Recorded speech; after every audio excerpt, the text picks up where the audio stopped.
अस्सलाम वालेकुम स्टूडेंट्स। आज हम करेंगे चैप्टर नंबर 21 के रिमेनिंग क्वेश्चन। तो फर्स्ट क्वेश्चन है 21.6, what do you understand by background radiation, state two sources of this radiations. तो बैकग्राउंड रेडिएशंस क्या होती हैं और इसके दो सोर्सेज बता दें जहाँ से ये रेडिएशंस जो हैं वो एमिट होती हैं। तो पहला जो उसकी डेफिनेशन है बैकग्राउंड रेडिएशन की वो देखते हैं। The radiation present in the space near a radio active radiation detector. Radiation detector कौन सा है? रेडियो एक्टिव रेडिएशन डिटेक्टर हमारे पास क्या है?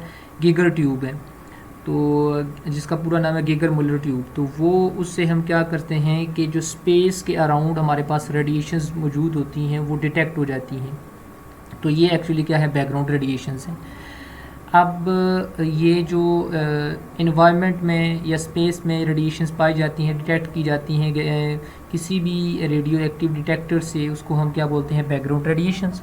अब ये सोर्सेज क्या है? बेसिकली ये कहाँ से आती हैं? हमारे पास cosmic rays which comes to us from outer space, जो बाहर से, यानी कि आप कह लें कि जो इन्वायरमेंट है ओवरऑल ओवर द वर्ल्ड, उसके बाहर से हम कहते हैं कि जो गैलेक्सीज हैं उधर से भी जो है वो हमारे माहौल में वो कॉस्मिक रे एंटर होती हैं।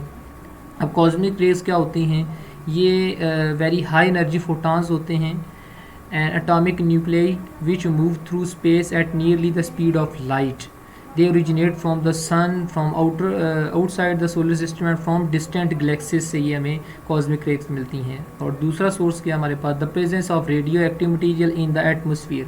हमारे यहाँ जो इन्वायरमेंट है इसमें बहुत सारे रेडियो एक्टिव मटीरियल पाए जाते हैं जिससे ये रेडिएशंस क्या होती हैं? एमिट होती रहती हैं, तो वो डिटेक्ट हो जाती हैं हमारे पास जो रेडिएशन डिटेक्टर से। The presence of radio active waste of nuclear reaction. Nuclear reaction से हमारे पास जो रेडियो एक्टिव वेस्ट होते हैं उससे भी ये रेडिएशंस एमिट होती हैं। 21.7, if you swallowed an alpha source and beta source which would be the more dangerous to you. अब अगर आप अल्फ़ा पार्टिकल्स कह लें, अल्फ़ा पार्टिकल्स या अल्फ़ा रेज़ जो हैं, बीटा रेज़ हैं, वो आप क्या करते हैं? निगल लेते हैं। तो आपके लिए स्टोमिक में डेंजरस कौन सी चीज़ है? तो क्या होता है? The alpha particles have greater energy and greater ionisation power than beta, so alpha particle is more dangerous, they can cause much damage to tissues. और वो क्या करते हैं? जो अल्फ़ा पार्टिकल्स हैं वो एक तो उनकी आयोनाइजेशन पावर ज़्यादा होती है, एनर्जी ज़्यादा होती है, और जिसकी आपको पता है कि आयोनाइजेशन पावर ज़्यादा होगी उसकी पेनिट्रेटिंग पावर कम होगी। मतलब कि वो क्या होते हैं?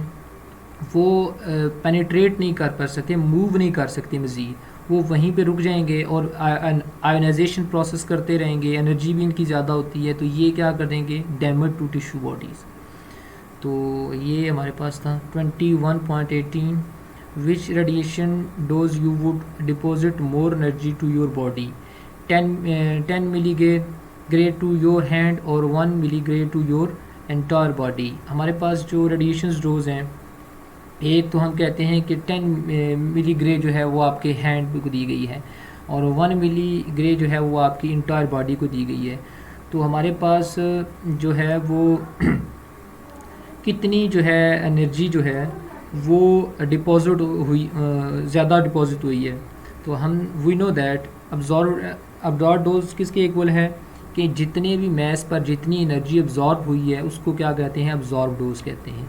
अब D is equal to E over M है, E इधर रहेगा, M उसके साथ multiply, E is equal to ये हमारे पास क्या आ जाए? अब्जॉर्ब्ड एनर्जी, ये D मल्टीप्लाई बाय एम की।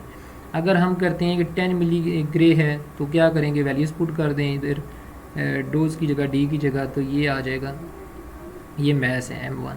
तो 10 मिली ग्रे, तो ये हमारे पास जो ग्रे है इसको हम पर किलोग्राम भी यहाँ पे लिख सकते हैं। तो ये हमारे पास क्वेश्चन 2 आ गई। इसी तरह हमारे पास 1 मिली ग्रे सेकंड की बात करते हैं, ये डोज थी। तो अब देखें ये अभी इधर 1 मिली जूल पर किलोग्राम आया है और यहाँ पे 10 है। तो अब देखें ये जो हमारे पास क्वेश्चन 2 है और क्वेश्चन 3 है, इसमें देखें second case 1 milligray dose give more energy to entire body. अब देखें क्योंकि वो सिर्फ जो थी वो एक एक जो एक हैंड की, एक हाथ की बात कर रहा था, वो 10 मिली ग्रे थी। तो ये तो हमारे पास क्या है, ये योर इंटायर बॉडी को है। तो इसमें क्या होगा, 1 मिली ग्रे जो होगी वो क्या होगी, वो डिपॉजिट करेगी ज़्यादा एनर्जी को टू योर बॉडीज़, क्योंकि वो होल बॉडी की बात कर रहा है। होल बॉडी में ज़्यादा एनर्जी एब्जॉर्ब होगी बनिस्बत के 1 हैंड के। What is radiation tracer? Radiation tracer क्या है? Describe an application each in medicine, agriculture and industry. तो रेडिएशन ट्रेसर क्या होता है? The location and concentration of radio active isotope inside a living organism can be found easily by measuring radiation it emits. अगर for example कोई भी हमारे पास एक जानदार है, एक जिस्म है, इंसानी जिस्म आप कह लें, अगर उसमें हमारे पास रेडियो एक्टिव आइसोटोप्स हैं, उसको अगर हम स्टोमिक में फॉर एग्ज़ाम्पल या बॉडी के किसी भी हिस्से में इंजेक्ट करते हैं, तो वो क्या होता है, उनकी लोकेशंस और जिस जगह पे उसको हम कंसंट्रेट करवाना चाह रहे हैं उसको हम इजीली फाउंड कर सकते हैं, क्योंकि उनकी जो रेडिएशंस होती हैं उसको हम क्या करते हैं, डिटेक्ट करते हैं। उनकी रेडिएशंस को डिटेक्ट करके हम क्या पता लगवाते हैं, radioisotopes can be use as a tracer to find what happens in a chemical और बायोलॉजिकल प्रोसेस। तो हम पता लगवा सकते हैं कि व्हाट हैपन्स, क्या हो रहा है उस जगह के ऊपर, चाहे वो वहाँ पे केमिकल या बायोलॉजिकल प्रोसेस हो रहा हो, तो उसको हम डिटेक्ट करवा सकते हैं उस प्रोसेस को। किसके ज़रिए? जो हमारे पास रेडियो एक्टिव आइसोटोप्स हैं। अब मेडिसिन में इसका क्या? Tracers are widely use in medicine to diagnose disease. किसी भी बीमारी का पता लगवाने के लिए हम ट्रेसर इस्तेमाल करते हैं। For example radioactive iodine can be use to check the proper working of a person thyroid glands. अब किसी भी आदमी के थायराइड ग्लैंड्स हैं, उसकी जो वर्किंग है चेक करने के लिए हम क्या चीज़ इस्तेमाल करते हैं? रेडियो एक्टिव आयोडीन इस्तेमाल करते हैं। तो इसी तरह एग्रीकल्चर में क्या होता है, to observe the affect of fertiliser. हम फर्टिलाइज़र इस्तेमाल करते हैं, मतलब खादें इस्तेमाल करते हैं, उसका असर हम जांचने के लिए क्या करते हैं, small amount of radio active isotope is mixed with fertiliser. तो उस फर्टिलाइज़र के साथ हम क्या करते हैं, एक थोड़ी तादाद में जो रेडियो एक्टिव आइसोटोप है उसको क्या करते हैं, मिक्स कर देते हैं, and then apply the combination of fertiliser plus isotope to the plants. उस प्लांट से हम क्या करते हैं, इसका असर देखने के लिए फर्टिलाइज़र का हम जो है वो इससे ऑब्ज़र्व कर सकते हैं, क्योंकि उससे रेडिएशंस निकलती हैं, वो डिटेक्ट करते हैं उसके ओवरऑल जो क्या रिएक्शंस हो रहा है फर्टिलाइज़र का प्लांट्स में, वो हम डिटेक्ट कर सकते हैं। लास्ट क्वेश्चन है, how can radio activity help in the treatment of cancer?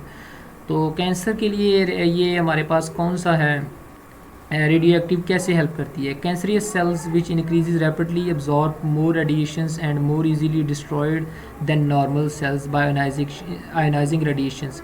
हमारे पास कैंसरियस सेल क्या करते हैं कि वो आयनाइजेशन रेडिएशंस को एब्जॉर्ब करते हैं, तो फिर क्या हो जाते हैं, डिस्ट्रॉय हो जाते हैं। इसके लिए हम क्या इस्तेमाल करते हैं, radio therapy with gamma rays from cobalt 60 is often used in the treatment of cancer. तो हम कौन सा जो है वो एलिमेंट इस्तेमाल करते हैं, cobalt 60। The gamma rays are carefully focused on to the malignant tissue. जो हमारे पास ख़राब टिश्यूज़ होते हैं उसमें हम क्या करते हैं, गामा रेज को कंसंट्रेट करवाते हैं उसके ऊपर।